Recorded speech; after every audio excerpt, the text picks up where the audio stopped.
Good evening from Washington University in St. Louis, Missouri. I'm Gwen Ifill of the NewsHour and Washington Week on PBS. Welcome to the first and the only 2008 vice presidential debate between the Republican nominee, Governor Sarah Palin of Alaska, and the Democratic nominee, Joe Biden of Delaware. The Commission on Presidential Debates is the sponsor of this event and the two remaining presidential debates. Tonight's discussion will cover a wide range of topics, including domestic and foreign policy matters. It will be divided roughly into 5-minute segments. Each candidate will have 90 seconds to respond to a direct question and then an additional 2 minutes for rebuttal and follow-up. The order has been determined by a coin toss. The specific subjects and questions were chosen by me and have not been shared or cleared with anyone on the campaigns or on the commission.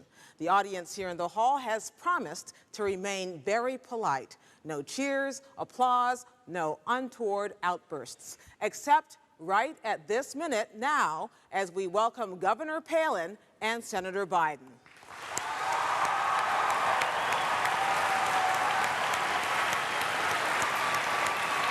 Nice to meet you. Hey, can I call you Joe? Okay, good. Thanks. Thank you. Thank you, Gwen. Thank you. Thank you. Thank you.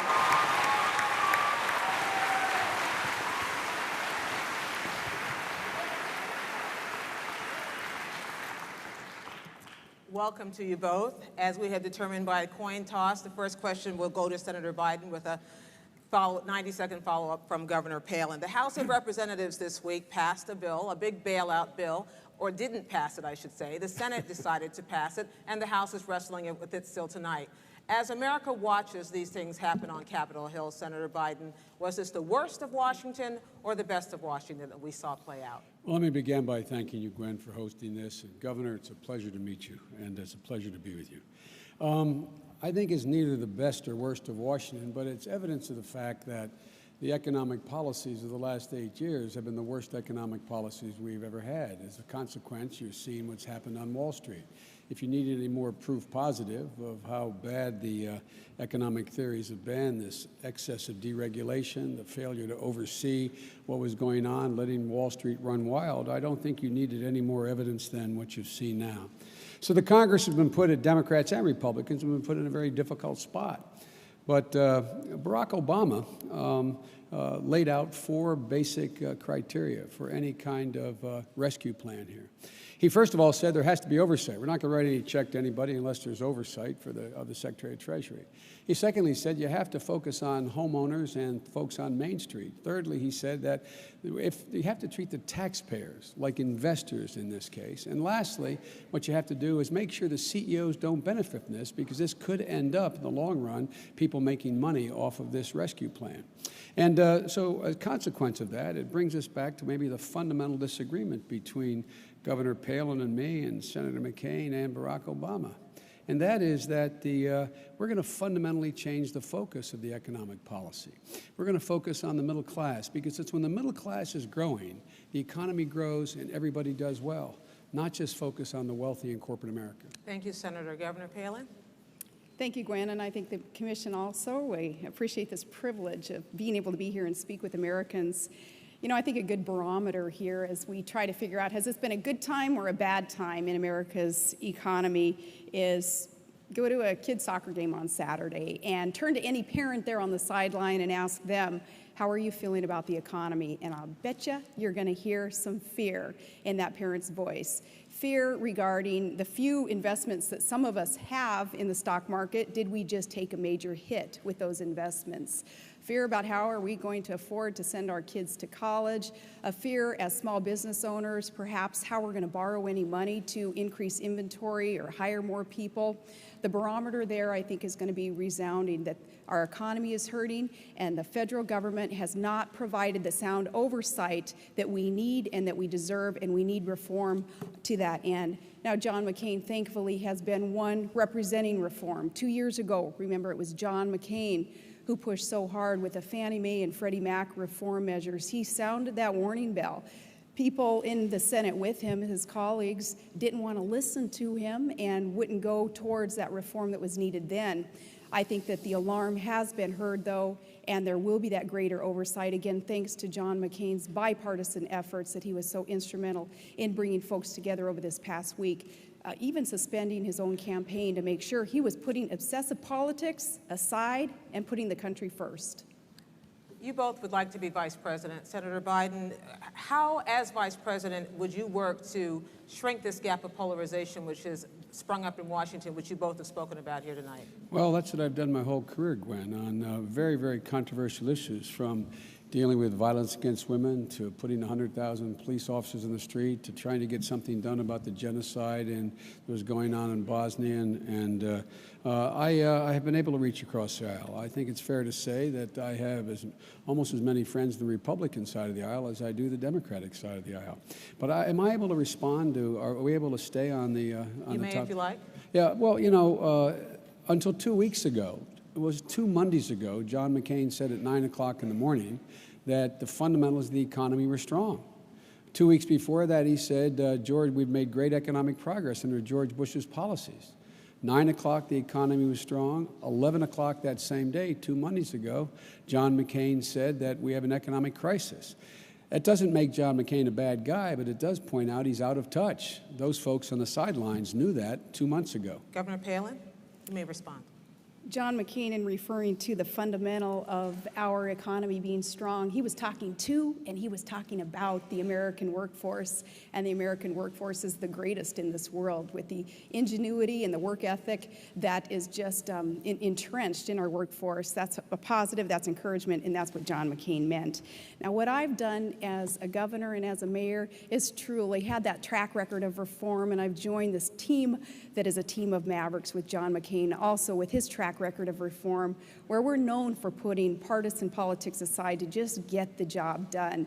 Now, Barack Obama, of course, he's pretty much only voted along his party lines. In fact, 96% of his votes have been solely along party line, not having that proof for the American people to know that his commitment, too, is, you know, put the partisanship, put the special interests aside, and get down to getting business done for the people of America. We're tired of the old politics as usual, and that's why, with all due respect, I do respect your years in the U.S. Senate, but I think Americans are craving something new and different, and that new energy and that new commitment that's going to come with reform. I think that's why we need to send the maverick from the Senate and put him in the White House, and I'm happy to join him there.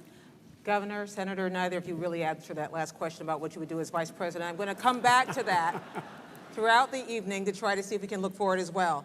Now, let's talk about this. The next question is to talk about the subprime lending meltdown. Who do you think was at fault? I start with you, Governor Palin.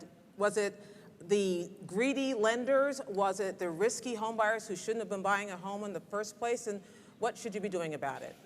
Darn right, it was the predator lenders who tried to talk Americans into thinking that it was smart to buy a $300,000 house if we could only afford a $100,000 house. There was deception there, and there was greed, and there is corruption on Wall Street, and we need to stop that. Again, John McCain and I, that commitment that we have made, and we're going to follow through on that, getting rid of that corruption.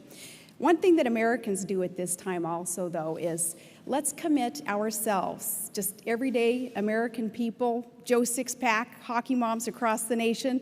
I think we need to band together and say, never again. Never will we be exploited and taken advantage of again by those who are managing our money and loaning us these dollars. We need to make sure that we demand from the federal government strict oversight of those entities in charge of our investments and our savings. And we need also to not get ourselves in debt. Let's do what our parents told us before we probably even got that first credit card. Don't live outside of our means. We need to make sure that as individuals, we're taking personal responsibility through all this. It's not the American people's fault that the economy is hurting like it is, but we have an opportunity to learn a heck of a lot of good lessons through this and say, never again will we be taken advantage of. Senator. Well, Gwen, 2 years ago, Barack Obama warned about the subprime mortgage crisis.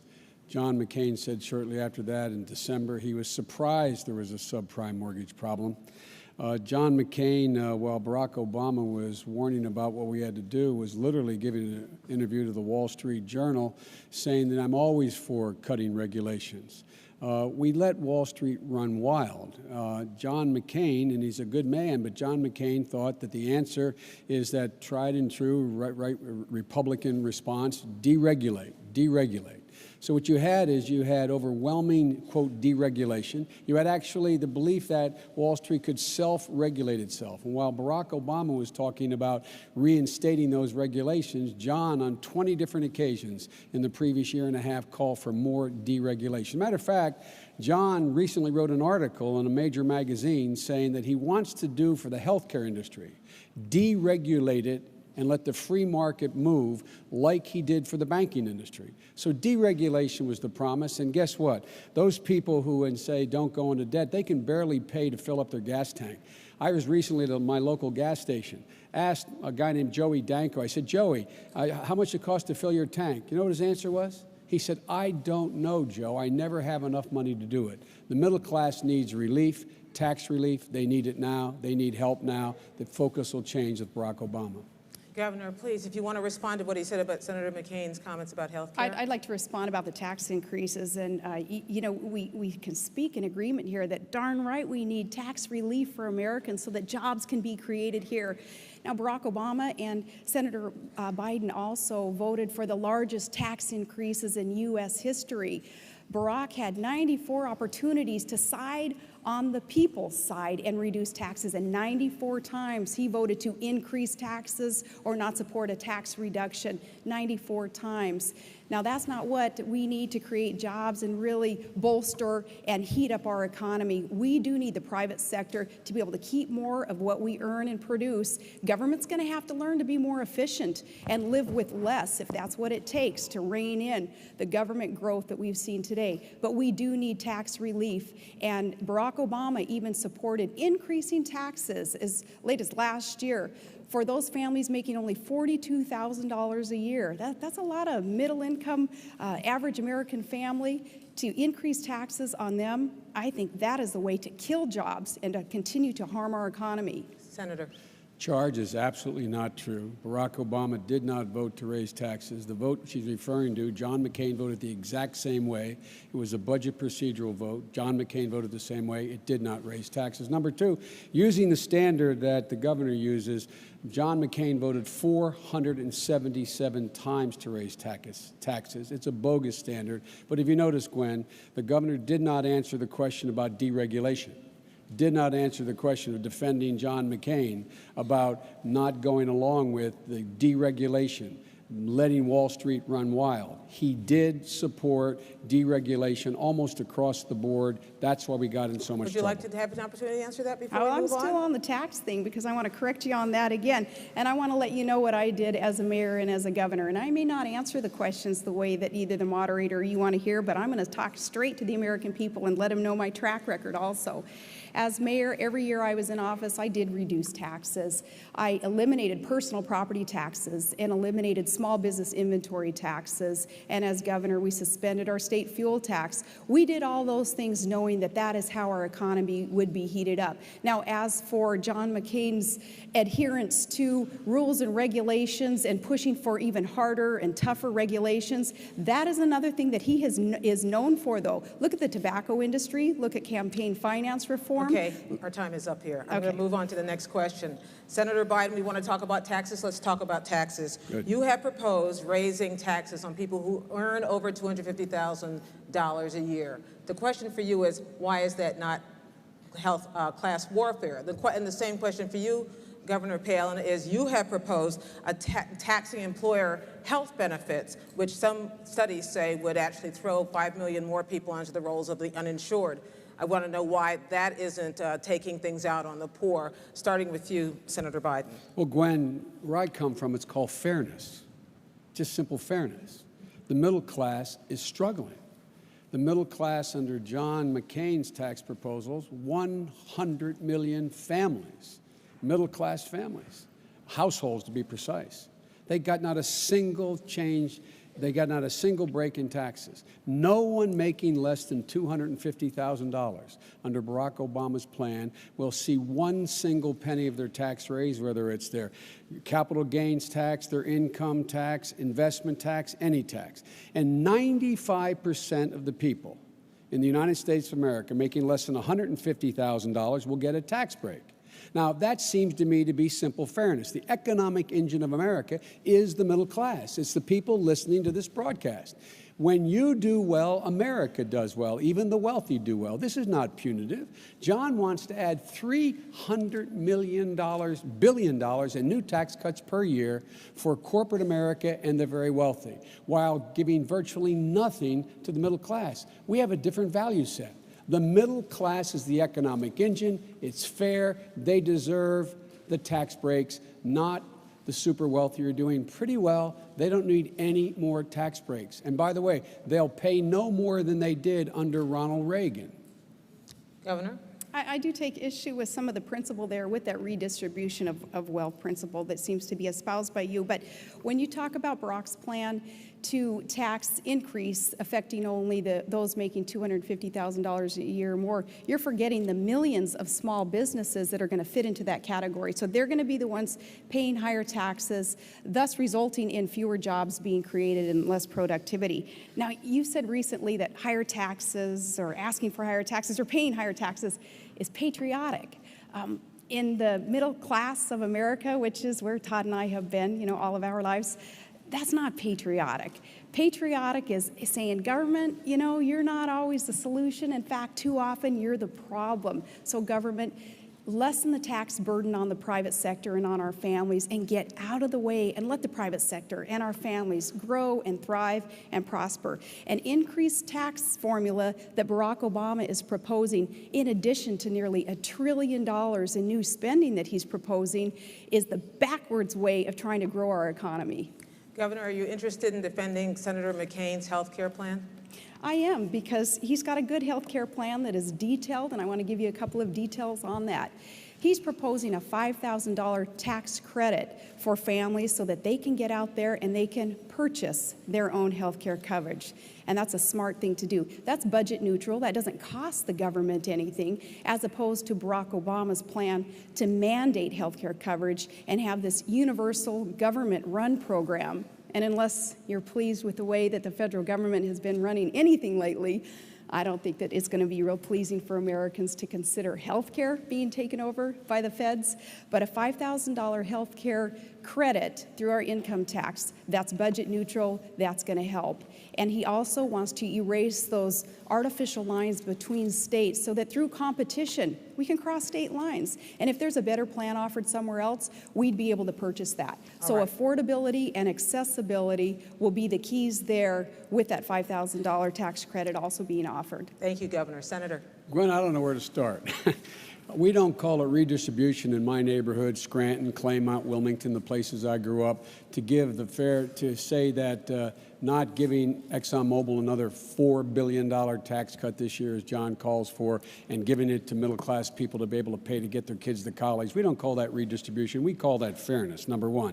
Number two, factually, 95% of the small businesses in America, their owners make less than $250,000 a year. They would not get one single solitary penny increase in taxes, those small businesses. Now, with regard to the health care plan, it's with one hand you give it, the other you take it. You know how you know how John McCain pays for his $5,000 tax credit you're going to get, a family will get? He taxes as income every one of you out there, every one of you listening who has a health care plan through your employer. That's how he raises $3.6 trillion on your taxing your health care benefit to give you a $5,000 plan, which his website points out will go straight to the insurance company. And then you're going to have to replace a $12,000, that's the average cost of the plan you get through your employer. It costs $12,000. You're going to have to replace a $12,000 plan because 20 million of you are going to be dropped. 20 million of you will be dropped. So you're going to have to replace a $12,000 plan with a $5,000 check you've just given to the insurance company. I call that the ultimate bridge to nowhere. Thank you, Senator. Now, I want to try to get you both to answer a question that neither of your principals quite answered when my colleague Jim Lehrer asked it last week. Starting with you, Senator Biden, what promises, given the events of the week, the bailout plan, all of this, what promises have you and your campaigns made to the American people that you are not going to be able to keep? Well, the one thing we may have to slow down is a commitment we made to double foreign assistance. We'll probably have to slow that down. We also are going to make sure that we do not go forward with the tax cut proposals of of John McCain, the existing one for people making over $250,000, which is $130 billion this year alone. We're not going to support the $300 billion tax cut that they have for corporate America and the very wealthy. We're not going to support another $4 billion tax cut for ExxonMobil. And what we're not going to also hold up on, Gwen, is we cannot afford to hold up on providing for incentives for new jobs by an energy policy creating new jobs. We cannot slow up on education because that's the engine that is going to give us the economic growth and competitiveness that we need. And we are not going to slow up on the whole idea of providing for affordable health care for Americans, none of which, when we get to talk about health care, is as the governor characterized. The bottom line here is that we are going to, in fact, eliminate those wasteful spending that exist in the budget right now. A number of things I don't have time because the light is blinking that I won't be able to mention, but one of which is the $100 billion tax dodge that, in fact, allows people to take their post office box offshore, avoid taxes. I call that unpatriotic. That's Governor. What I'm talking about. Governor. Well, the nice thing about running with John McCain is I can assure you he doesn't tell one thing to one group and then turns around and tells something else to another group, including his plans that will make this bailout plan, this rescue plan, even better. I want to go back to the energy plan, though, because this is an important one that Barack Obama, he voted for in 2005. Senator Biden, you would remember that in that energy plan that Obama voted for, that's what gave those oil companies those big tax breaks. Your running mate voted for that. You know what I had to do in the state of Alaska? I had to take on those oil companies and tell them, no, any of the greed there that has been kind of instrumental, I guess, in their mode of operation, that wasn't going to happen in my state. And that's why Tillerson at Exxon and Mulva at ConocoPhillips, bless their hearts, they're doing what they need to do as corporate CEOs, but they're not my biggest fans, because what I had to do up there in Alaska was to break up a monopoly up there and say, the people are going to come first, and we're going to make sure that we have value given to the people of Alaska with those resources, and those huge tax breaks aren't coming to the big multinational corporations anymore, not when it adversely affects the people who live in a state, and in this case, in a country, who should be benefiting at the same time. So it was Barack Obama who voted for that energy plan that gave those tax breaks to the oil companies that I then had to turn around as a governor of an energy-producing state and kind of undo in my own area of expertise, and that's energy. So, Governor, as Vice President, there is nothing that you have promised as a candidate that you wouldn't take off the table because of this financial crisis we're in? There is not, and how long have I been at this? Like 5 weeks? So there hasn't been a whole lot that I've promised except to do what is right for the American people, put government back on the side of the American people, stop the greed and corruption on Wall Street, and the rescue plan has got to include that massive oversight that Americans are expecting and deserving. And I don't believe that John McCain has made any promise that he would not be able to keep either. Senator. Again, let's talk about the tax breaks. Barack Obama voted for an energy bill because for the first time it had real support for alternative energy. When there were separate votes on eliminating the tax breaks for the oil companies, Barack Obama voted to eliminate them. John did not. And let me just ask a rhetorical question.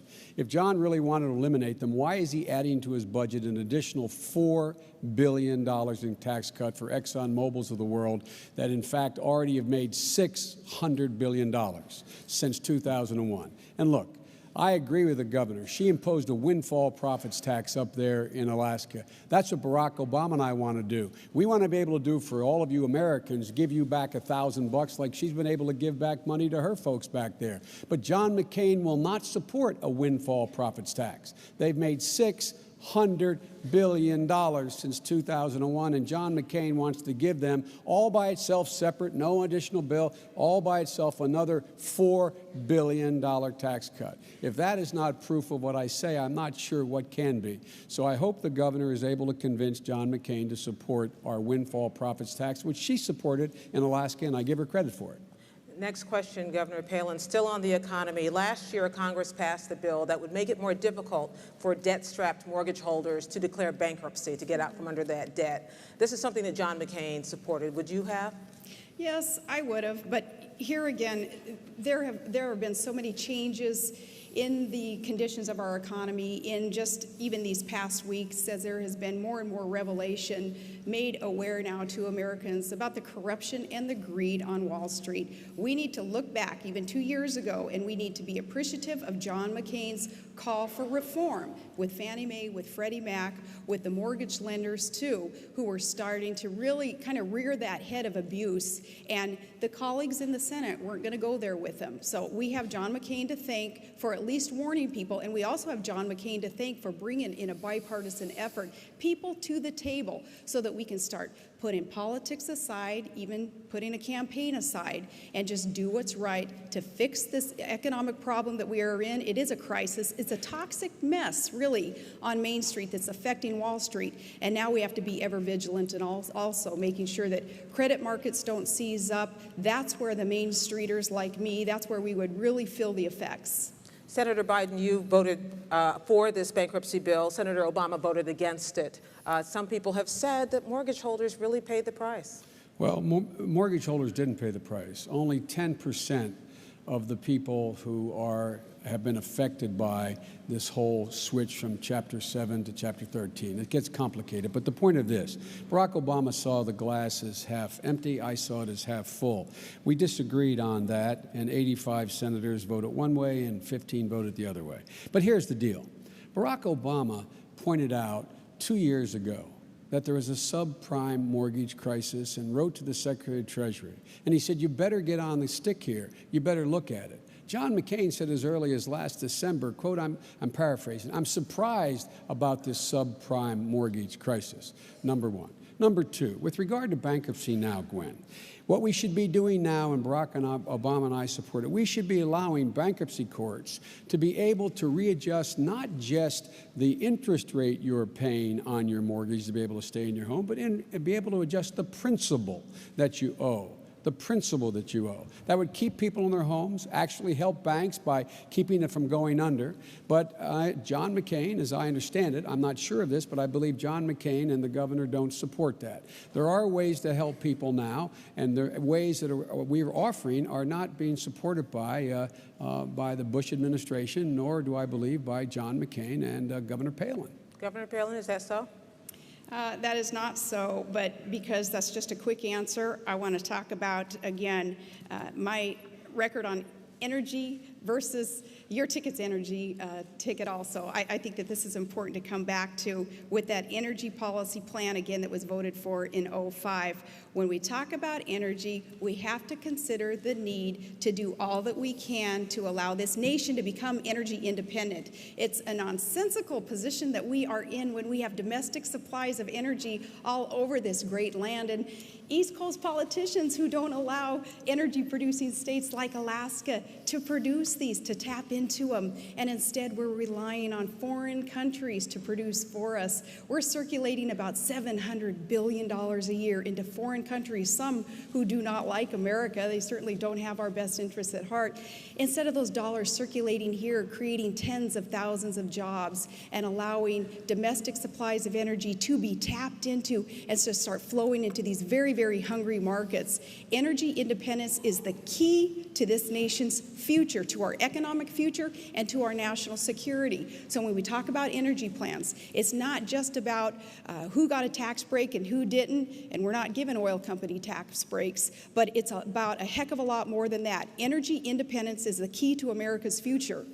Governor, I'm happy to talk to you in this next section about energy issues. Let's talk about climate change. What is true and what is false about what we have heard, read, discussed, debated about the causes of climate change? Yeah, well, as the nation's only Arctic state and being the governor of that state, Alaska feels and sees impacts of climate change more so than any other state, and we know that it's real. I'm not one to attribute every activity of man to the changes in the climate. There is something to be said also for man's activities, but also for the cyclical temperature changes on our planet.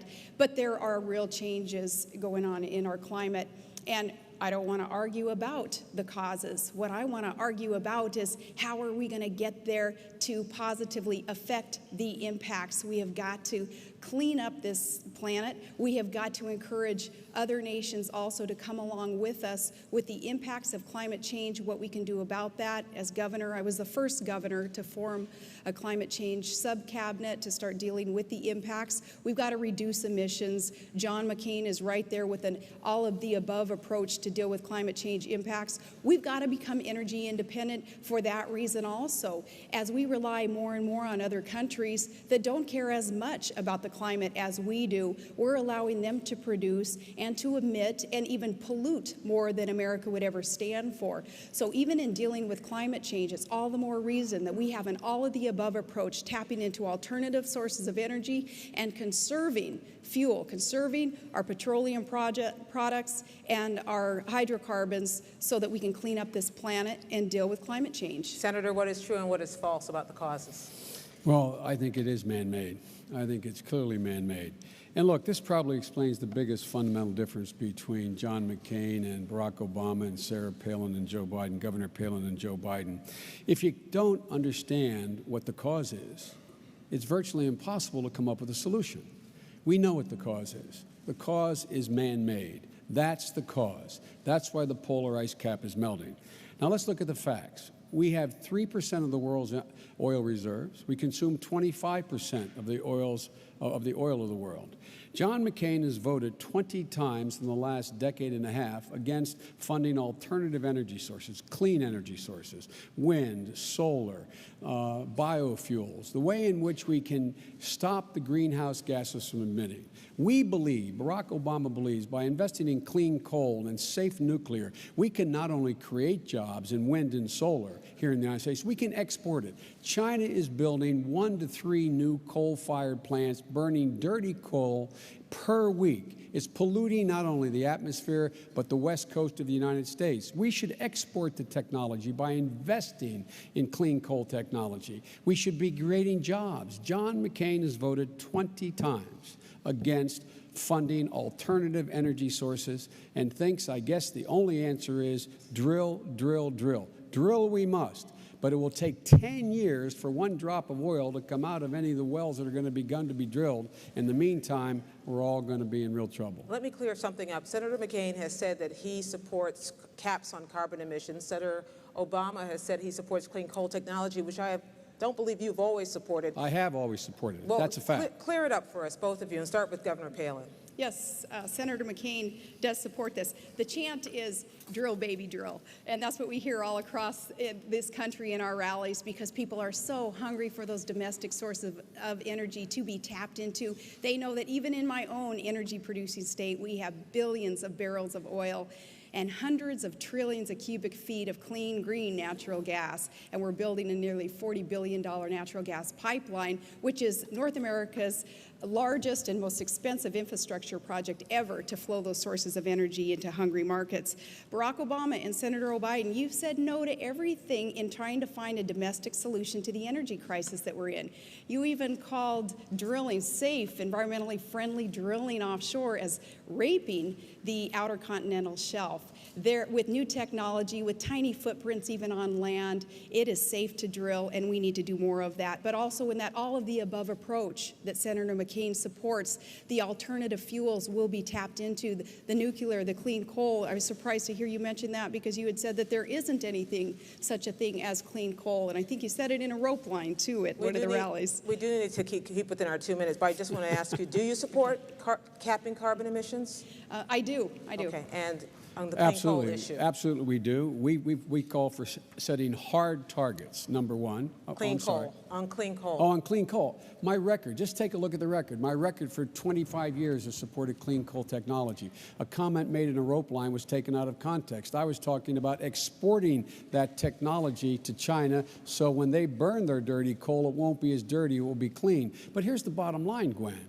How do we deal with global warming with continued addition to carbon emissions? And if the only answer you have is oil, and the governor says John's for everything, well, why did John vote 20 times? Maybe he's for everything as long as it is not helped forward by the government. Maybe he's for everything if the free market takes care of it. I don't know, but he voted 20 times against funding alternative energy sources. The next round of questions starts with you, Sure. Senator Biden.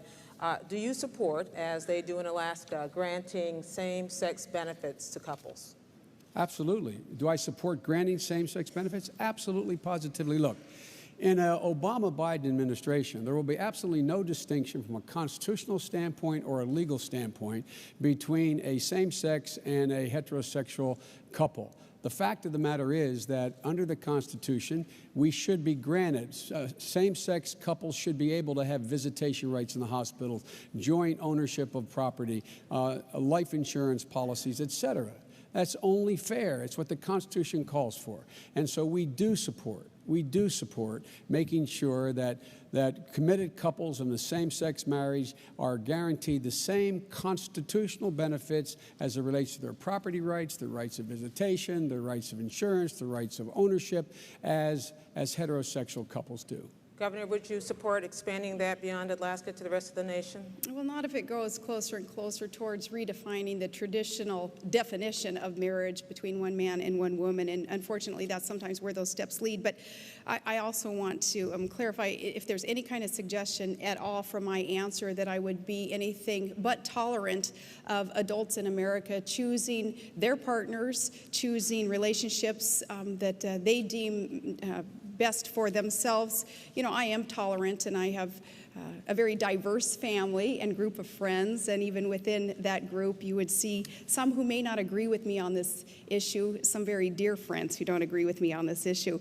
But in that tolerance also, no one would ever propose, not in a McCain-Palin administration, to do anything to prohibit, say, visitations in a hospital or contracts being signed, negotiated between parties. But I will tell Americans straight up that I don't support defining marriage as anything but between one man and one woman. And I think through nuances we could go round and round about what that actually means. But I'm being as straight up with Americans as I can in my non-support for anything but a traditional definition of marriage. Let's try to avoid nuance, Senator. Do you support gay marriage? No. Barack Obama nor I support redefining from a civil side what constitutes marriage. We do not support that. That is basically a decision to be able to be left to the faiths and people who practice their faiths, determination what you call it. The bottom line, though, is, and I'm glad to hear the governor, I take her at her word, obviously, that she thinks there should be no civil rights distinction, none whatsoever, between a committed gay couple and a committed heterosexual couple. If that's the case, we really don't have a difference. Is that what you said? Your question to him was whether he supported gay marriage, and my answer is the same as his, and it is that I do not. Wonderful. You agree. On that note, let's move to foreign policy. Okay. You both have sons who are in Iraq or on their way to Iraq. You, Governor Palin, have said that you would like to see a real clear plan for an exit strategy. What should that be, Governor? I am very thankful that we do have a good plan, and the surge in the counterinsurgency strategy in Iraq that has proven to work, I am thankful that that is part of the plan, implemented under a great American hero, General Petraeus, and pushed hard by another great American, Senator John McCain. I know that the other ticket opposed this surge, in fact, even opposed funding for our troops in Iraq and Afghanistan. Barack Obama voted against funding troops there after promising that he would not do so. And Senator Biden, I respected you when you called him out on that. You said that his vote was political, and you said it would cost lives. And Barack Obama at first said he would not do that. He turned around under political pressure and he voted against funding the troops. We do have a plan for withdrawal. We don't need early withdrawal out of Iraq. We cannot afford to lose there, or we're going to be no better off in the war in Afghanistan either. We have got to win in Iraq. And with the surge that has worked, we're now down to pre-surge numbers in Iraq. That's where we can be. We can start putting more troops in Afghanistan as we also work with our NATO allies who are there strengthening us. And we need to grow our military. We cannot afford to lose against al-Qaeda and the Shia extremists who are still there, still fighting us. But we're getting closer and closer to victory, and it would be a travesty if we quit now in Iraq. Senator. Gwen, with all due respect, I didn't hear a plan. Barack Obama's offered a clear plan. Shift responsibility to the Iraqis over the next 16 months, draw down our combat troops. Ironically, the same plan that Maliki, the Prime Minister of Iraq, and George Bush are now negotiating. The only odd man out here, only one left out, is John McCain, number one. Number two, with regard to Barack Obama not, quote, funding the troops, John McCain voted the exact same way. John McCain voted against funding the troops because the amendment he voted against, had a timeline in it to draw down American troops. And John said, I'm not going to fund the troops if, in fact, there was a timeline. Barack Obama and I agree fully and completely on one thing. You've got to have a timeline to draw down the troops and shift responsibility to the Iraqis. We're spending $10 billion a month, while the Iraqis have an $80 billion surplus. Barack says it's time for them to spend their own money, have the 400,000 military we've trained for them begin to take their own responsibility, and gradually over 6 months, 16 months withdraw. John McCain, this is a fundamental difference between us. We will end this war. For John McCain, there is no end in sight to end this war. Fundamental difference. We will end this war. Governor. Your plan is a white flag of surrender in Iraq, and that is not what our troops need to hear today, that's for sure, and it's not what our nation needs to be able to count on. You guys oppose the surge works. Barack Obama still can't admit the surge works. We'll know when we're finished in Iraq, when the Iraqi government can govern its people, and when the Iraqi security forces can secure its people. And our commanders on the ground will tell us when those conditions have been met. And Maliki and Talibani also, in working with us, are knowing, again, that we're getting closer and closer to that point, that victory that's within sight. Now, you said regarding Senator McCain's military policies there, Senator Biden, that you supported a lot of these things. In fact, you said that you wanted to run, you'd be honored to run with him on the ticket. And that's an indication, I think, of some of the support that you had, at least until you became the VP pick here. You also said that Barack Obama was not ready to be commander-in-chief. And I know, again, that you opposed the move that he made to try to cut off funding for the troops, and I respect you for that. I don't know how you can defend that position now, but I know that you know, especially with your son in the National Guard, and I have great respect for your family also and the honor that you show our military. Barack Obama, though, another story there. Anyone, I think, who can cut off funding for the troops after promising not to, that's another story. Senator Biden. John McCain voted to cut off funding for the troops. Let me say that again. John McCain voted against an amendment containing $1.6 billion that I had gotten to get MRAPs, those things that are protecting this, the governor's son and, pray God, my son, and a lot of other sons and daughters. He voted against it. He voted against it, the funding, because he said the amendment had a timeline in it to end this war, and he didn't like that. But let's get straight who has been right and wrong. John McCain and Dick Cheney said, when I was saying we would not be greeted as liberators, we would not, this war would take a decade, not a day, not a week, not 6 months. We would not be out of there quickly. John McCain was saying the Sunnis and Shias got along with each other without reading the history of the last 700 years. John McCain said there'd be enough oil to pay for this. John McCain has been dead wrong. I love him. As my mother would say, God love him, but he's been dead wrong on the fundamental issues relating to the conduct of the war. Barack Obama has been right. They're the facts. Let's move on to Iran and Pakistan. I'm curious about what you think, starting with you, Senator Biden. Which is the greatest threat? a nuclear Iran or an unstable Pakistan? Explain why. Well, they're both extremely dangerous. I always have focused, as you know, Gwen, I've been focusing on for a long time, along with Barack, on Pakistan. Pakistan already has nuclear weapons. Pakistan already has deployed nuclear weapons. Pakistan's weapons can already hit Israel and the Mediterranean. Iran getting a nuclear weapon would be very, very destabilizing. They are not close to getting a nuclear weapon that's able to be deployed. So they're both very dangerous. They'd both be game changers. But look, here's what the fundamental problem I have with John's policy about terror and stability. John continues to tell us that the central war on the front on terror is in Iraq. I promise you, if an attack comes in the homeland, it's going to come, as our security services said, it's going to come from al-Qaeda planning in the hills of Afghanistan and Pakistan. That's where they live, that's where they are, that's where it will come from, and right now that resides in Pakistan. A stable government needs to be established. We need to support that democracy by helping them not only with their military, but with their governance as well as their economic well-being. There have been 7,000 madrasas built along that border. We should be helping them build schools to compete for those hearts and minds of the people in the region so that we actually are able to take on terrorism. And by the way, that's where bin Laden lives, and we will go at him if we have actionable intelligence. Governor, nuclear Pakistan, unstable Pakistan, nuclear Iran, which is the greater threat? Both are extremely dangerous, of course. And as for who termed that central war on terror being in Iraq, it was General Petraeus and al-Qaeda, both leaders there, and it's probably the only thing that they're ever going to agree on, but that it was a central war on terror is in Iraq. You don't have to believe me or John McCain on that. I would believe Petraeus and that leader of al-Qaeda. Nuclear armed, especially Iran, is so extremely dangerous to consider. They cannot be allowed to acquire nuclear weapons, period. Israel is in jeopardy, of course, when we're dealing with Ahmadinejad as a leader of Iran.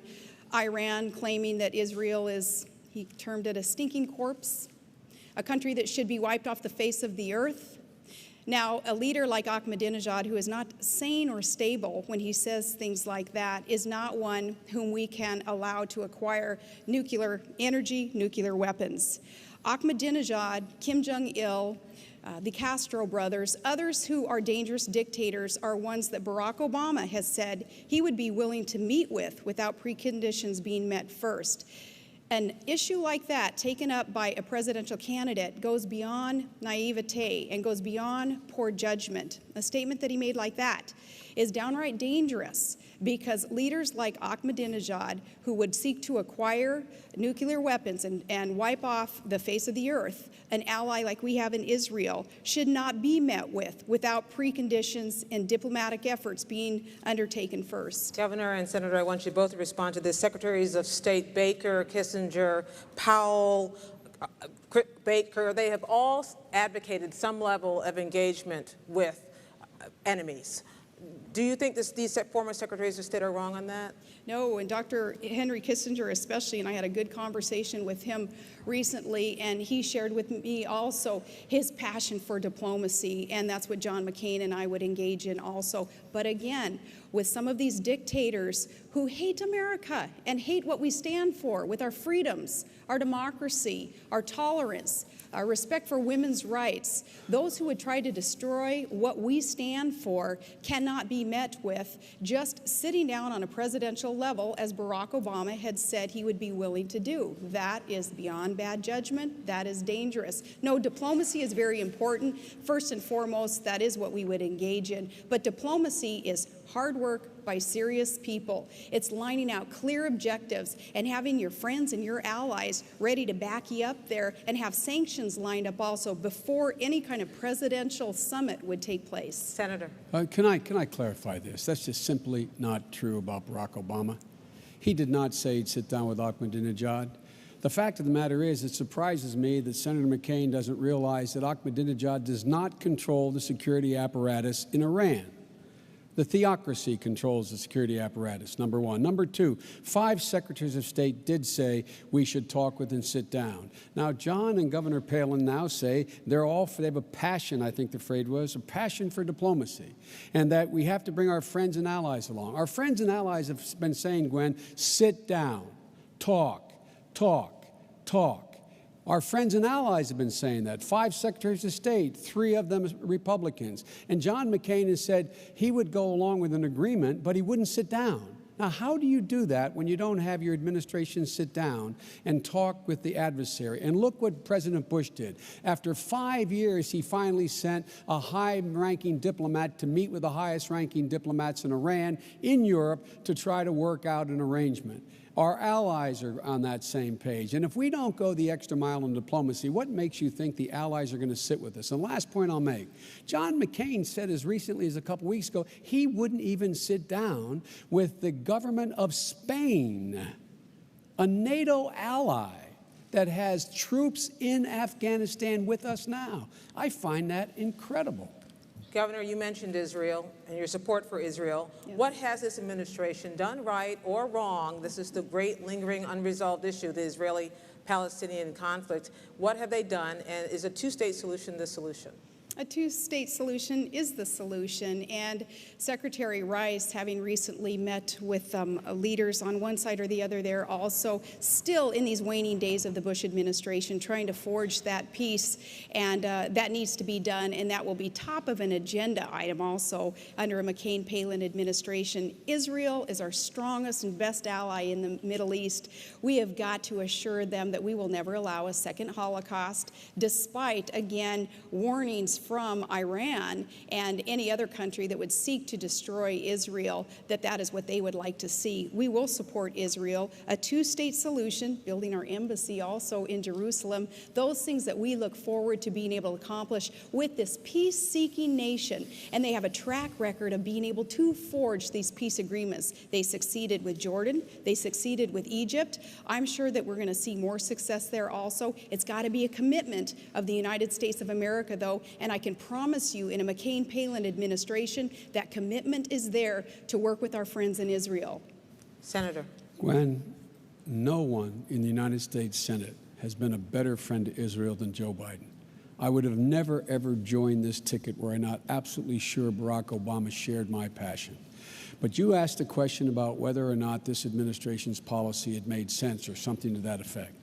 It has been an abject failure, this administration's policy. In fairness to Secretary Rice, she's trying to turn it around now in the 7th or 8th year. Here's what the president said when we said no. He insisted on elections on the West Bank when I said and others said and Barack Obama said, big mistake. Hamas will win, you legitimize them. What happened? Hamas won. When we kicked, along with France, we kicked Hezbollah out of Lebanon, I said and Barack said, move NATO forces in there, fill the vacuum, because if you don't, Hezbollah will control it. Now what's happened? Hezbollah is a legitimate part of the government in the country immediately to the north of Israel. The fact of the matter is the policy of this administration has been an abject failure. And speaking of freedom being on the march, the only thing on the march is Iran. It's closer to Obama. Its proxies now have a major stake in Lebanon as well as in the Gaza Strip with Hamas.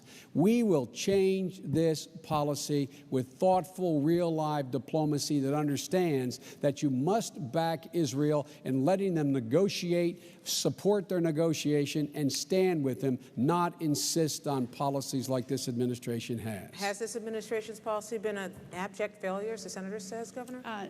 No, I do not believe that it has been, but I'm so encouraged to know that we both love Israel, and I think that is a good thing to get to agree on, Senator Biden. I respect your position on that. No, in fact, when we talk about the Bush administration, there's a time, too, when Americans are going to say enough is enough with your ticket on constantly looking backwards and pointing fingers and doing the blame game. There have been huge blunders in the war. There have been huge blunders throughout this administration, as there are with every administration, but for a ticket that wants to talk about change and looking into the future. There's just too much finger pointing backwards to ever make us believe that that's where you're going.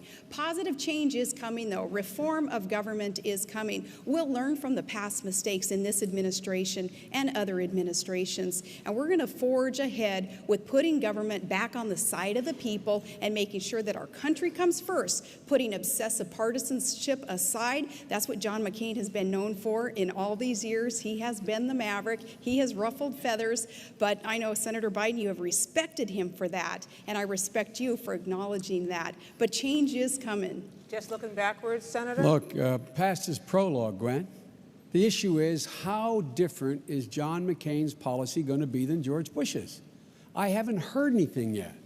I haven't heard how his policy is going to be different on Iran than George Bush's. I haven't heard how his policy is going to be different with Israel than George Bush's. I haven't heard how his policy in Afghanistan is going to be different than George Bush's. I haven't heard how his policy in Pakistan is going to be different than George Bush's. It may be, but so far, it is the same as George Bush's, and you know where that policy has taken us. We will make significant change, so once again, we're the most respected nation in the world. That's what we're going to do.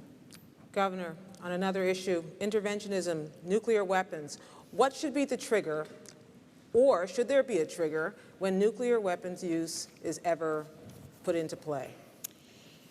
Nuclear weaponry, of course, would be the be-all, end-all of just too many people and too many parts of our planet, so those dangerous regimes, again, cannot be allowed to acquire nuclear weapons, period. Our nuclear weaponry here in the U.S. is used as a deterrent, and that's a safe, stable way to use nuclear weaponry. But for those countries, North Korea also under Kim Jong-il, we have got to make sure that we're putting the economic sanctions on these countries and that we have friends and allies supporting us in this to make sure that leaders like Kim Jong-il and Ahmadinejad are not allowed to acquire, to proliferate, or to use those nuclear weapons.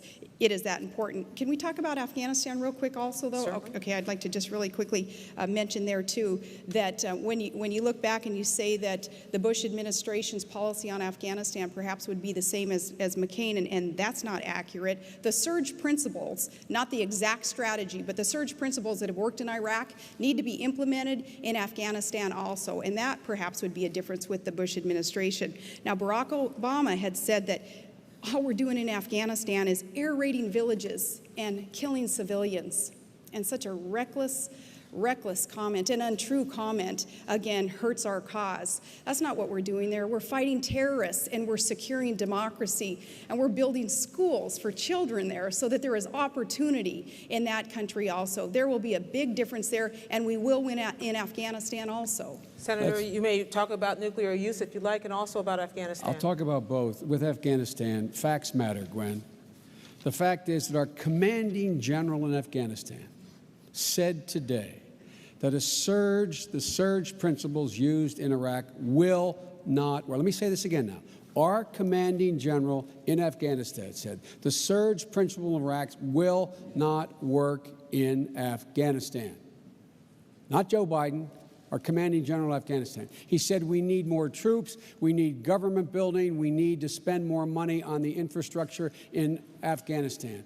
Look, we have spent more money, we spend more money in 3 weeks on combat in Iraq than we spent on the entirety of the last 7 years that we have been in Afghanistan building that country. Let me say it again. 3 weeks in Iraq, 7 years, or 6.5 years in Afghanistan. Now, that's number one. Number two, with regard to arms control and weapons, nuclear weapons require a nuclear arms control regime. John McCain voted against the comprehensive nuclear test ban treaty that every Republican has supported. John McCain has opposed amending the nuclear test ban treaty with an amendment to allow for inspections. John McCain has not been the kind of supporter for dealing with, and by the way, let me put it another way, my time's almost up. Barack Obama, first thing he did when he came to the United States Senate, new senator, reached across the aisle to my colleague Dick Lugar, a Republican, and said, we've got to do something about keeping nuclear weapons out of the hands of terrorists. They put together a piece of legislation that, in fact, was serious and real. Every major, I shouldn't say every, on the two at least that I named, I know that John McCain has been opposed to extending the armed control regime in the world. Governor.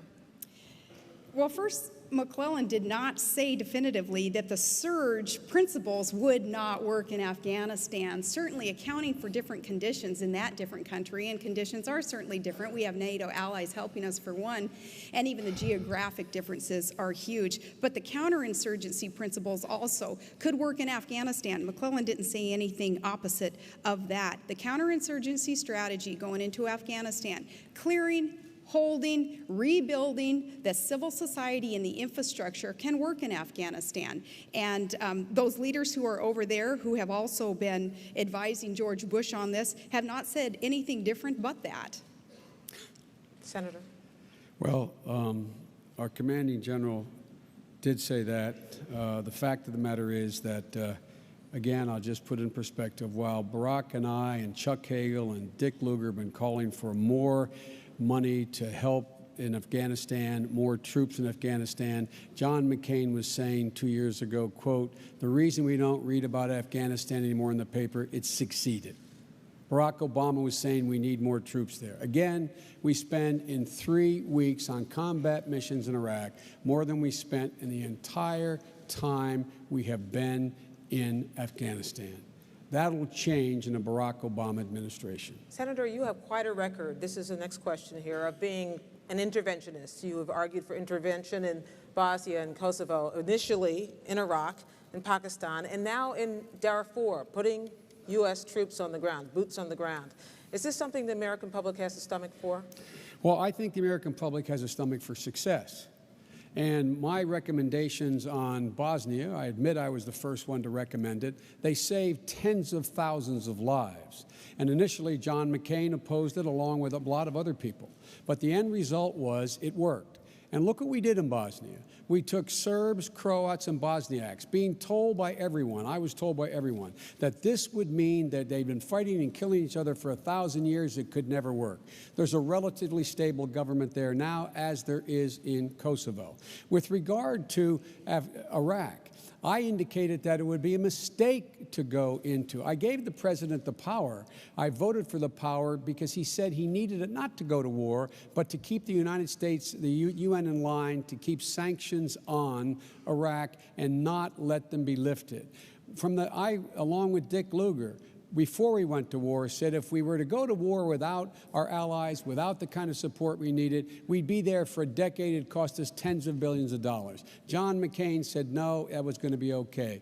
I don't have a stomach for genocide when it comes to Darfur.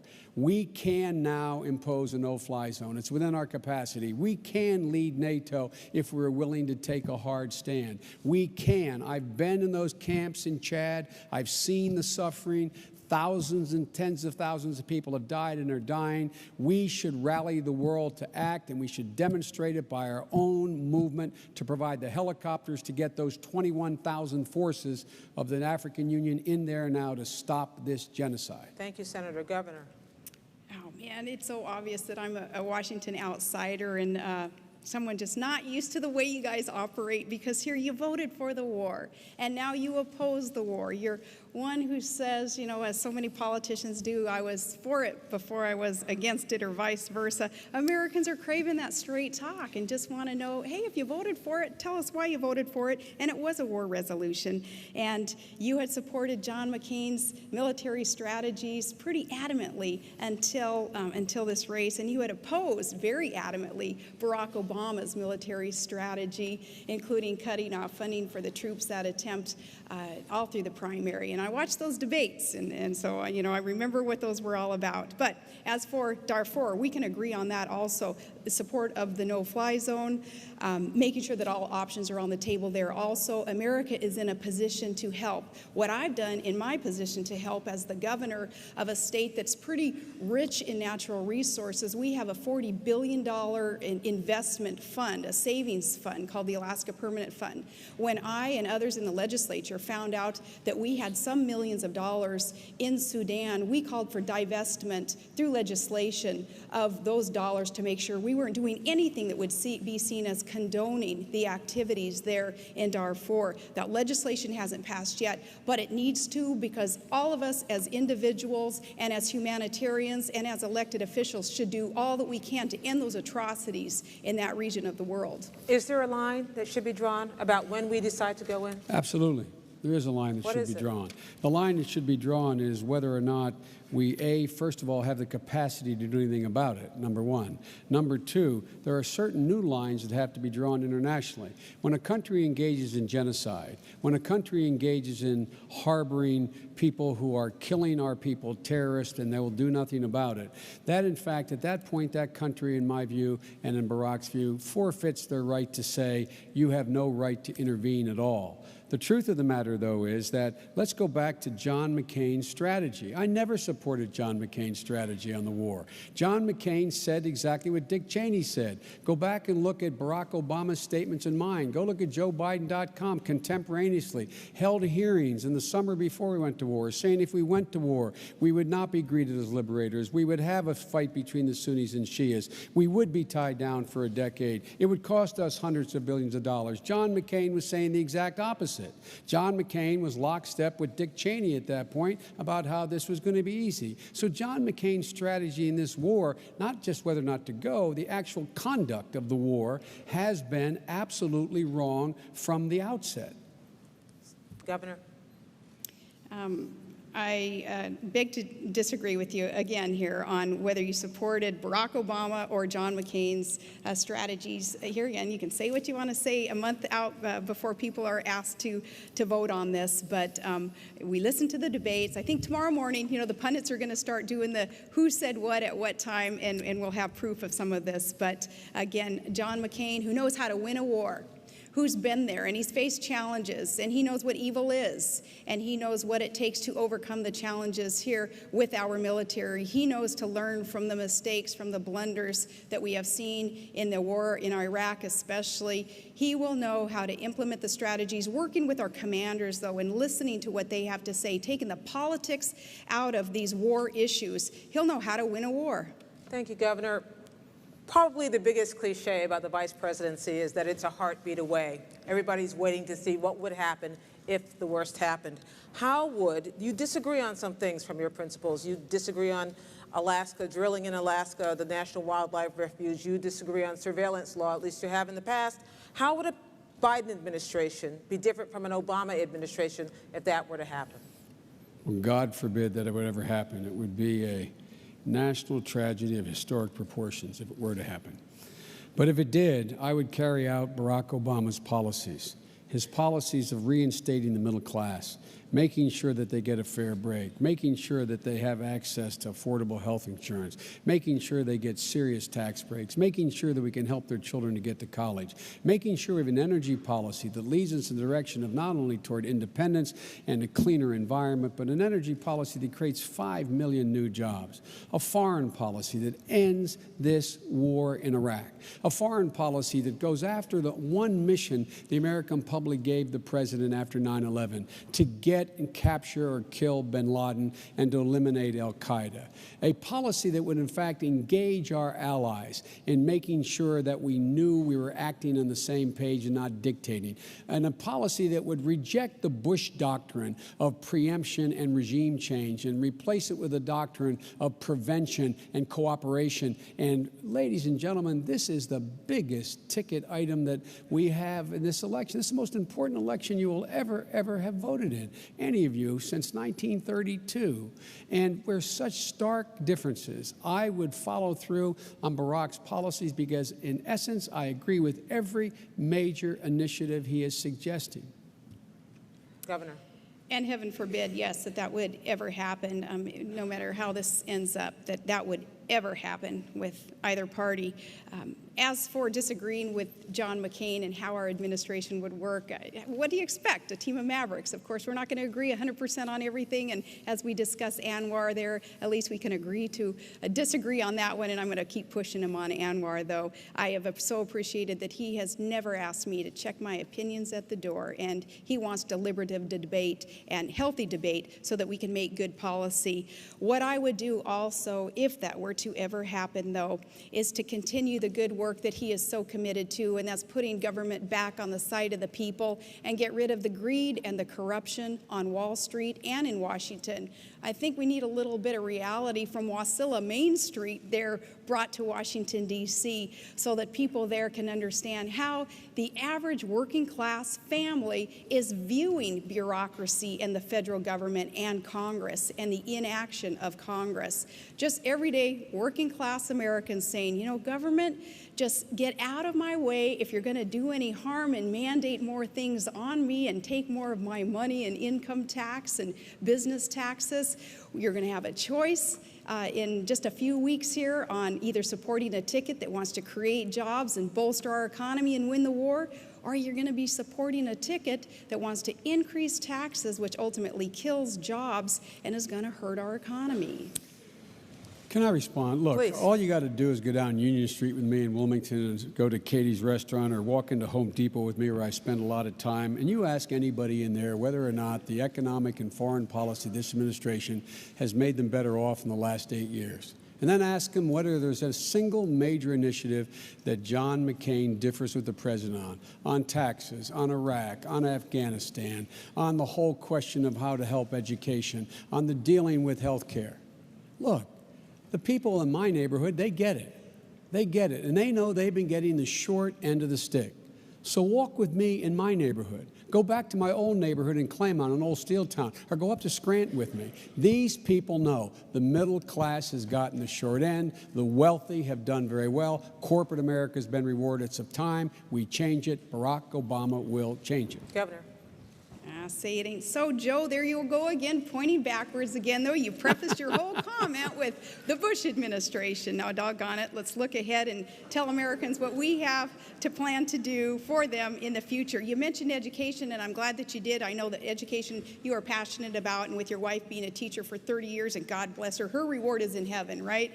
I say, too, with education, America needs to be putting a lot more focus on that, and our schools have got to be really ramped up in terms of the funding that they are deserving. Teachers needed to be paid more. I come from a house full of school teachers. My grandma was. My dad, who's in the audience today, he's a school teacher, had been for many years. My brother, who I think is the best school teacher in the year, and there's a shout out to all those third graders at Gladyswood Elementary School. You get extra credit for watching this debate. Education in America has been, in some sense, in some of our states, just accepted to be a little bit lax. And we have got to increase the standards. No Child Left Behind was implemented. It's not doing the job, though. We need flexibility in No Child Left Behind.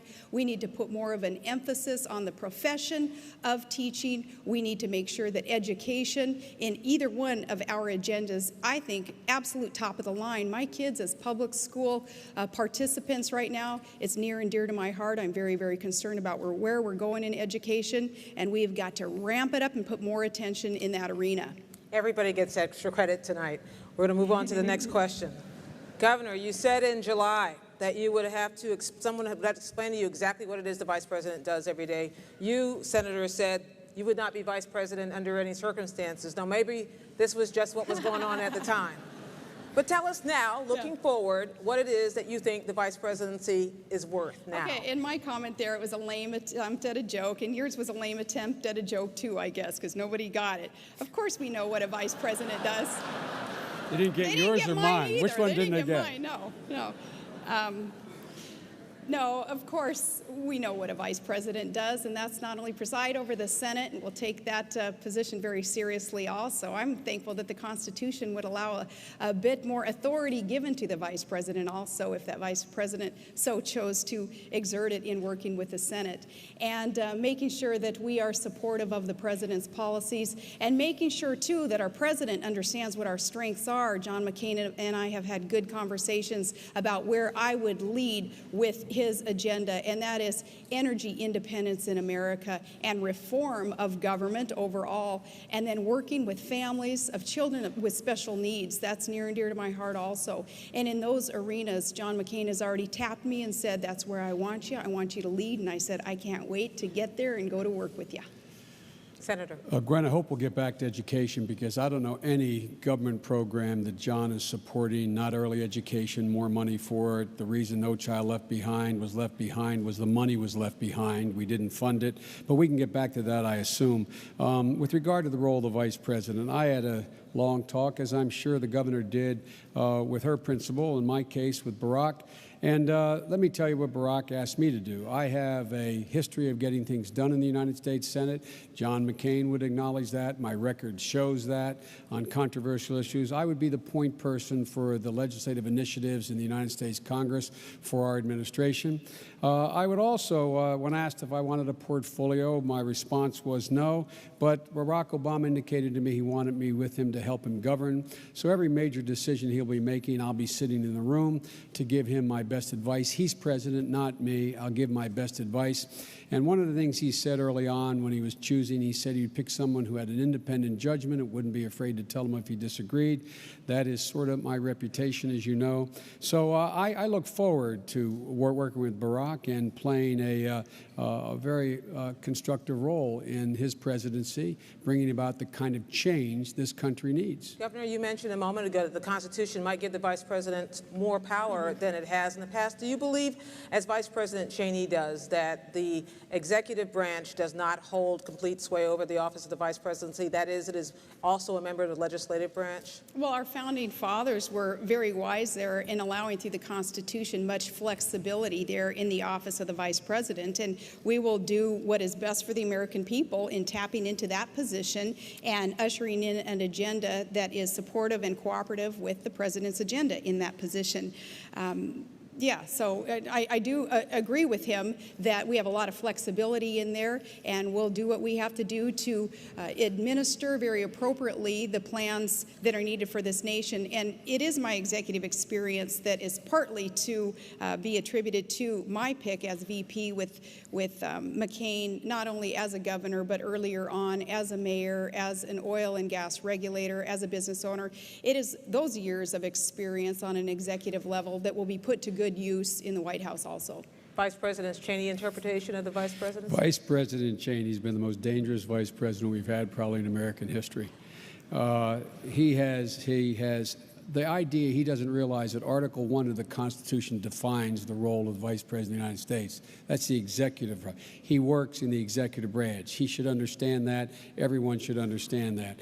And the primary role of the Vice President of the United States of America is to support the President of the United States of America, give that president his or her best judgment when sought, and as the vice president to preside over the Senate only in a time when, in fact, there's a tie vote. The Constitution is explicit. The only authority the vice president has from a legislative standpoint is to vote. Only when there is a tie vote. He has no authority relative to the Congress. The idea he's part of the legislative branch is a bizarre notion invented by Cheney to aggrandize the power of a unitary executive, and look where it's gotten us. It has been very dangerous. Let's talk conventional wisdom for a moment. The conventional wisdom, Governor Palin, with you is that your Achilles heel is that you lack experience. Your conventional wisdom against you is that your Achilles heel is that you lack discipline, Senator Biden. What is it really for you, Governor Palin, and what is it really for you, Senator Biden? Start with you, Governor. My experience as an executive will be put to good use as a mayor and business owner and oil and gas regulator, and then as governor of a huge state, a huge energy producing state that is accounting for much progress towards getting our nation energy independence, and that's extremely important. But it wasn't just that experience tapped into, it was my connection to the heartland of America. Being a mom, being one who is very concerned about a son in the war, about a special needs child, about kids heading off to college, how are we going to pay those tuition bills, about times in Todd and our marriage in our past where we didn't have health insurance, and we know what other Americans are going through as they sit around the kitchen table and try to figure out how are they going to pay out of pocket for health care. We've been there also, so that connection was important. But even more important is that worldview that I share with John McCain, that worldview that says that America is a nation of exceptionalism, and we are to be that shining city on a hill, as President Reagan so beautifully said, that we are a beacon of hope and that we are unapologetic here. We are not perfect as a nation, but together we represent a perfect ideal, and that is democracy and tolerance and freedom and equal rights. Those things that we stand for, that we can be put to good use as a force for good in this world. John McCain and I share that, and you combine all that with being a team with the only track record of making really a difference in where we've been and reforming, and that's a good team. It's a good ticket. Senator. You've been very kind, suggesting my only Achilles heel is my lack of discipline. Others talk about it, my excessive passion. I'm not going to change. I have 35 years in public office. People can judge who I am. I haven't changed in that time. And by the way, a record of change. I will place my record and Barack's record against John McCain's or anyone else in terms of fundamental accomplishments. Wrote the crime bill, put 100,000 cops in the street, wrote the Violence Against Women Act, which John McCain voted against both of them, was the catalyst to change the circumstance in Bosnia, led by President Clinton, obviously. Look, I understand what it's like to be a single parent. When my wife and daughter died and my 2 sons were gravely injured, I understand what it's like as a parent to wonder what it's like if your kid's going to make it. I understand what it's like to sit around the kitchen table with a father who says, I got to leave, champ, because there's no jobs here. I got to head down to Wilmington, and when we get enough money, honey, we'll bring you down. I understand what it's like. I'm much better off than almost all Americans now. I get a good salary as United States Senate. I live in a beautiful house. It's my total investment that I have. So I am much better off now. But the notion that somehow, because I'm a man, I don't know what it's like to raise 2 kids alone. I don't know what it's like to have a child you're not sure is going to make it. I understand, as well as, with all due respect, the governor or anybody else, what it's like for those people sitting around that kitchen table. And guess what? They're looking for help. They're looking for help. They're not looking for more of the same. Governor.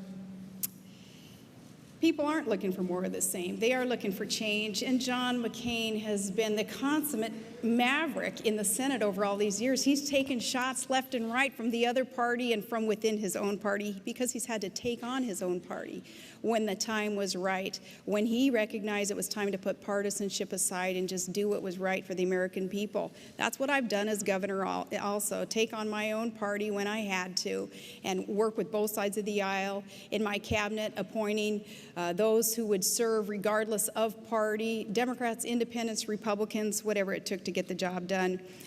Also, John McCain's maverick position that he's in, that's really prompted up to and indicated by the supporters that he has. Look at Lieberman and Giuliani and Romney and Lingle and all of us who come from such a diverse background of policy and of partisanship, all coming together at this time, recognizing he is the man that we need to lead in these next 4 years, because these are tumultuous times. We have got to win the wars. We have got to get our economy back on track. We have got to not allow the greed and corruption on Wall Street anymore. And we have not got to allow the partisanship that has really been entrenched in Washington, D.C., no matter who's been in charge. When the Republicans were in charge, I didn't see a whole lot of progress there either. When the Democrats either, though, this last go-around for the last 2 years.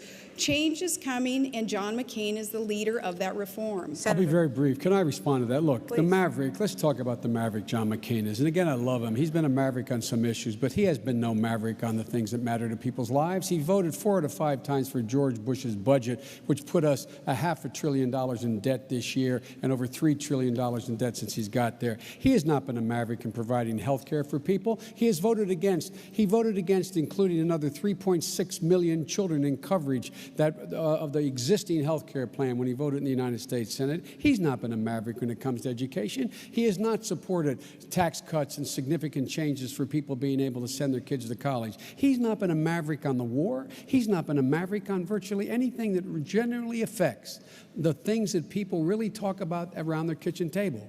Can we get mom's MRI?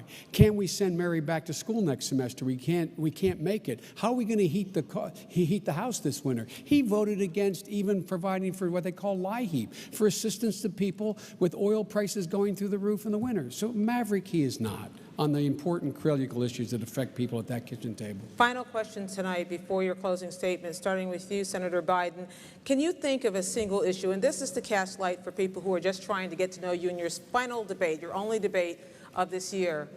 Can you think of a single issue, policy issue, in which you were forced to change a long-held view in order to accommodate changed circumstances? Yeah, I can. When I got to the United States Senate and went on the Judiciary Committee as a young lawyer, I was of the view and have been trained to the view that the only thing that mattered was whether or not a nominee appointed, suggested by the president, had a judicial temperament, had not committed a crime of moral turpitude, and had been a good student. And it didn't take me long. It was hard to change, but it didn't take me long. But it took about 5 years for me to realize that the ideology of that judge makes a big difference. That's why I led the fight against Judge Bork. Had he been in the court, I suspect there'd be a lot of changes that I don't like and the American people wouldn't like, including everything from Roe v. Wade to issues relating to civil rights and civil liberties. And so that was one of the intellectual changes that took place in my career as I got a close look at it. And that's why I was the first chairman of the Judiciary Committee to forthrightly state that it matters what your judicial philosophy is. The American people have a right to understand it and to know it. But I did change on that, and I'm glad I did. Governor.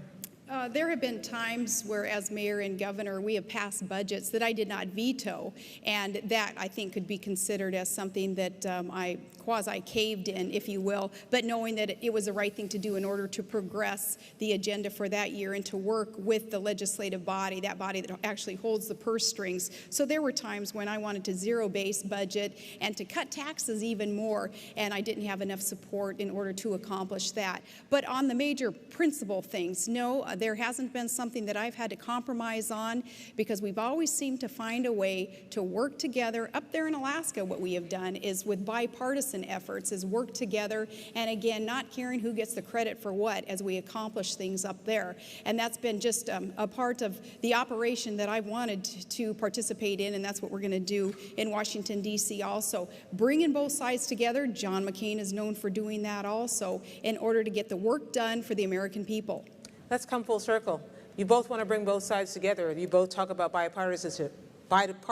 Once again, we saw what happened this week in Washington. How do you change the tone as vice president, as number two?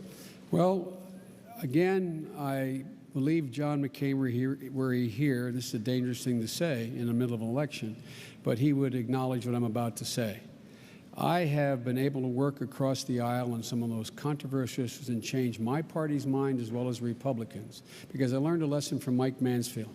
Mike Mansfield, the former leader of the Senate, said to me one day, I made a criticism of Jesse Helms. He said, what would you do if I told you Jesse Helms and Dot Helms had adopted a child who had braces and was in real need? I said, I'd feel like a jerk. He said, Joe, understand one thing. Everyone's sent here for a reason, because there's something in them their folks like. Don't question their motive. I have never, since that moment in my first year, questioned the motive of another member of the Congress or Senate with whom I've disagreed. I've questioned their judgment. I think that's why I have the respect I have and been able to work as well as I've been able to have work in the United States Senate. That's the fundamental change Barack Obama and I will bring to this party, not questioning other people's motives. Governor. You do what I did as governor, and you appoint people regardless of party affiliation, Democrats, independents, Republicans. You walk the walk. You don't just talk the talk.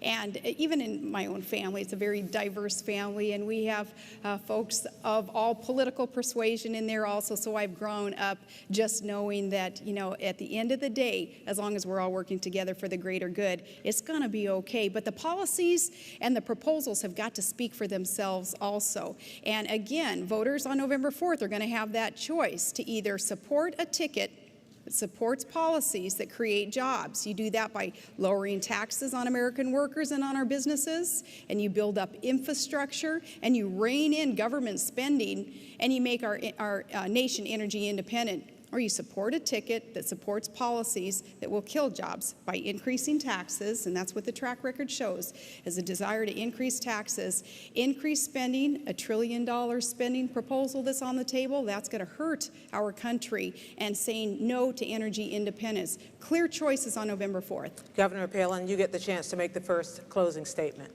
Well, again, Gwen, I do want to thank you and the commission. This is such an honor for me, and I appreciate, too, Senator Biden, getting to meet you finally also and getting to debate with you, and I would like more opportunity for this. I like being able to answer these tough questions without the filter even of the mainstream media kind of telling viewers what they've just heard. I'd rather be able to just speak to the American people like we just did, and it's so important that the American people know of the choices that they have on November 4th. I want to assure you that John McCain and I, we're going to fight for America. We're going to fight for the middle class, average, everyday American family like mine. I've been there. I know what the hurts are. I know what the challenges are. And thank God I know what the joys are, too, of living in America. We are so blessed. And I've always been proud to be an American. And so has John McCain. We have to fight for our freedoms also, economic and our national security freedoms. It was Ronald Reagan who said that freedom is always just one generation away from extinction. We don't pass it to our children in the bloodstream. We have to fight for it and protect it and then hand it to them so that they shall do the same, or we're going to find ourselves spending our sunset years telling our children and our children's children about a time in America back in the day when men and women were free. We will fight for it, and there is only one man in this race who has really ever fought for you, and that's Senator John McCain. Thank you, Governor. Senator Biden. Gwen, thank you for doing this, and the commission and Governor. It really was a pleasure getting to meet you. Look, folks, this is the most important election you've ever voted in your entire life. No one can deny that the last 8 years we've been dug into a very deep hole here at home with regard to our economy and abroad in terms of our credibility. And there's a need for fundamental change in our economic philosophy as well as our foreign policy. And Barack Obama and I don't measure progress toward that change based on whether or not we cut more regulations and how well CEOs are doing or giving another $4 billion in tax breaks to the Exxon Mobils of the world. We measure progress in America based on whether or not someone can pay their mortgage, whether or not they can send their kid to college, whether or not they're able to, when they send their child like we have abroad, or I'm about to abroad, and John has as well, I might add, to fight, that they're the best equipped and they have everything they need. And when they come home, they're guaranteed that they have the best health care and the best education possible. You know, in the neighborhood I grew up in, it was all about dignity and respect, a neighborhood like most of you grew up in. And in that neighborhood, there was filled with women and men, mothers and fathers who taught their children if they believed in themselves, if they were honest, if they worked hard, if they loved their country, they could accomplish anything. We believed it, and we did. That's why Barack Obama and I are running, to reestablish that certitude in our neighborhoods. Ladies and gentlemen, my dad used to have an expression. He'd say, "Champ, when you get knocked down, get up." Well, it's time for America to get up together. America's ready, you're ready, I'm ready, and Barack Obama is ready to be the next president of the United States of America. May God bless all of you, and most of all, for both of us, selfishly, may God protect our troops. That ends tonight's debate. We want to thank the folks here at Washington University in St. Louis and the Commission on Presidential Debates. There are 2 more debates to come next Tuesday, October 7th, with Tom Brokaw at Belmont University in Nashville, and on October 15th at Hofstra University in New York with Bob Schieffer. Thank you, Governor Palin and Senator Biden. Good night, everybody. Thank you. Thank you. Thank you so much. Thank you. You too. Thank you. So are you.